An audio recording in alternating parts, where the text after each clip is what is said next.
Tariff बम। हुआ यह है कि अमेरिका ने धमकी दी है कि जो भी देश रूस से तेल खरीदेगा उस पर 500% का टैरिफ लगाया जा सकता है। अब भारत तो रूसी तेल का एक बहुत बड़ा खरीदार है। बस इसी खबर ने मार्केट में हड़कंप मचा दिया है। सबको डर है।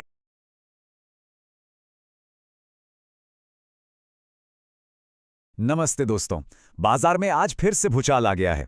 निफ्टी 26,000 के बहुत ही अहम लेवल के नीचे फिसल गया है। तो चलिए आज इसी मार्केट मेल्टडाउन को समझने की कोशिश करते हैं कि आखिर हो क्या रहा है। हाँ, लेकिन आगे बढ़ने से पहले एक बहुत ज़रूरी बात। हम सेबी रजिस्टर्ड एडवाइज़र नहीं हैं। ये जो भी हम बात कर रहे हैं ये सिर्फ एजुकेशनल पर्पस के लिए है। इसे खरीदने या बेचने की कोई सलाह बिल्कुल ना समझें।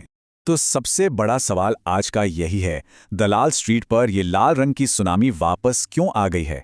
सेंसेक्स 600 पॉइंट से ज़्यादा टूट चुका है और चारों तरफ एक घबराहट का, एक पैनिक का माहौल है। तो सबसे पहले आइए एक नज़र डालते हैं कि बाजार में नुकसान कितना गहरा है, मतलब कि ये गिरावट कहाँ-कहाँ और कितनी ज़्यादा है। देखिए, निफ्टी 50 26,000 का जो एक साइकोलॉजिकल लेवल था उसके नीचे आ चुका है और आप तो 25,900 के सपोर्ट को बचाने के लिए भी जद्दोजहद कर रहा है। सिचुएशन थोड़ी सीरियस है। और देखिए, ये बिकवाली सिर्फ बड़े-बड़े शेयरों में नहीं है, बल्कि सच्चाई तो ये है कि मिड कैप और स्मॉल कैप स्टॉक्स तो और भी बुरी तरह पिटे हैं। और ये साफ-साफ दिखाता है कि मार्केट में रिस्क ऑफ सेंटिमेंट है, मतलब निवेशक अब कोई भी रिस्क लेने से कतरा रहे हैं। अगर हम सेक्टर्स पर नजर डालें तो सबसे ज्यादा मार पड़ी है निफ्टी मेटल पर, करीब 3% नीचे। इसके अलावा आईटी और ऑटो, इन सेक्टर्स में भी भारी बिकवाली का दबाव बना हुआ है। ठीक है, तो ये तो हुई बाजार की हालत। अब जरा तह तक चलते हैं और उन 3 बड़ी वजहों को समझते हैं जिनकी वजह से मार्केट में ये पैनिक फैला है। सबसे पहली और शायद इस गिरावट की सबसे बड़ी वजह वो है अमेरिका से आया एक टैरिफ बम।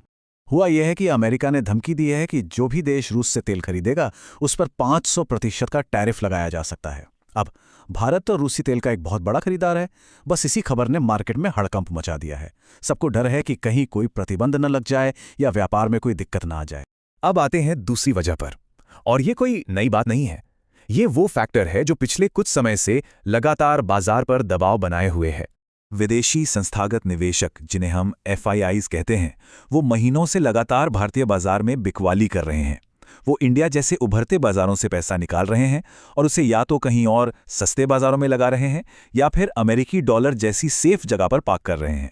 और अब इस पूरी पजल का तीसरा और आखिरी टुकड़ा वो है दुनिया भर में बढ़ता जियोपॉलिटिकल टेंशन। देखिए, एक तरफ वेनेजुएला में अमेरिकी दखलंदाजी, दूसरी तरफ चीन और जापान के बीच बढ़ता तनाव। ये सब जो ग्लोबल लेवल पे हो रहा है, इससे निवेशक घबराए हुए हैं। और जब भी ऐसा होता है वो इक्विटी जैसे रिस्की एसेट से अपना पैसा बाहर निकाल लेते हैं। तो ये तो हो गए ग्लोबल कारण।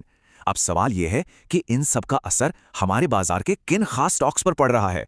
कौन है वो बड़े नाम जो इंडेक्स को नीचे खींच रहे हैं? इस गिरावट के पीछे कुछ हैवीवेट्स का बड़ा हाथ है। TCS अपने नतीजों से पहले ही नर्वसनेस के चलते करीब 3% टूट गया।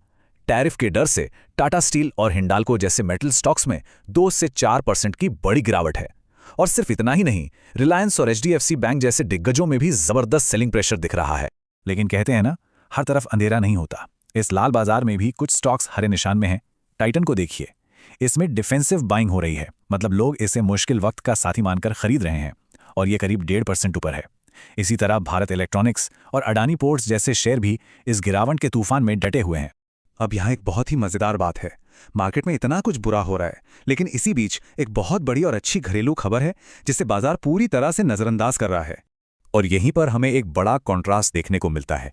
एक तरफ है ये सारे ग्लोबल डर, टैरिफ का खतरा, FIIs की बिकवाली, जियोपॉलिटिकल टेंशंस, और दूसरी तरफ है भारत की अपनी घरेलू मजबूती। वित्त वर्ष 26 के लिए हमारी GDP ग्रोथ का अनुमान 7.4% लगाया गया है, जो कि एक शानदार नंबर है, इसमें कोई शक नहीं। तो हो ये रहा है कि मार्केट इस वक्त देश के मजबूत फंडामेंटल्स को बिल्कुल अनदेखा कर रहा है और उसका पूरा का पूरा फोकस सिर्फ ग्लोबल डर पर है। देखिए, ये जो सिचुएशन होती है ना, ये शॉर्ट टर्म में तो काफी पेनफुल होती है, लेकिन अक्सर लॉन्ग टर्म इन्वेस्टर्स के लिए मौके भी बनाती है। तो चलिए अब आगे देखते हैं कि इन सारी बातों को ध्यान में रखते हुए हमें किन लेवल्स पर नजर बना के रखनी है। देखिए, अब 2 लेवल बहुत क्रिटिकल हो गए हैं। अगर मार्केट को संभलना है तो निफ्टी को 26,150 के ऊपर वापस आना ही होगा, ये पहला काम है। और खतरे की घंटी तब बजेगी जब निफ्टी 25,900 के नीचे निर्णायक रूप से बंद हो जाए। अगर ऐसा हुआ तो हम और भी ज्यादा गिरावट देख सकते हैं। और आज यानी 8 जनवरी 2026 को बाजार इसी कश्मकश में फंसा हुआ है। तो एक बड़ा सवाल मैं आपके लिए छोड़ जाता हूं। जब दुनिया भर का डर हमारे देश की अपनी मजबूती पर हावी हो रहा हो, तो क्या ऐसे में ही असली मौके छिपे होते हैं? और हाँ, अगर आप मार्केट में ऐसे ही क्विक अपडेट्स चाहते हैं तो हमारे चैनल पेज पर जाइए। वहां आपको हमारे फ्री व्हाट्सएप ग्रुप से जुड़ने का लिंक मिल जाएगा। आज के लिए इतना ही, शुक्रिया।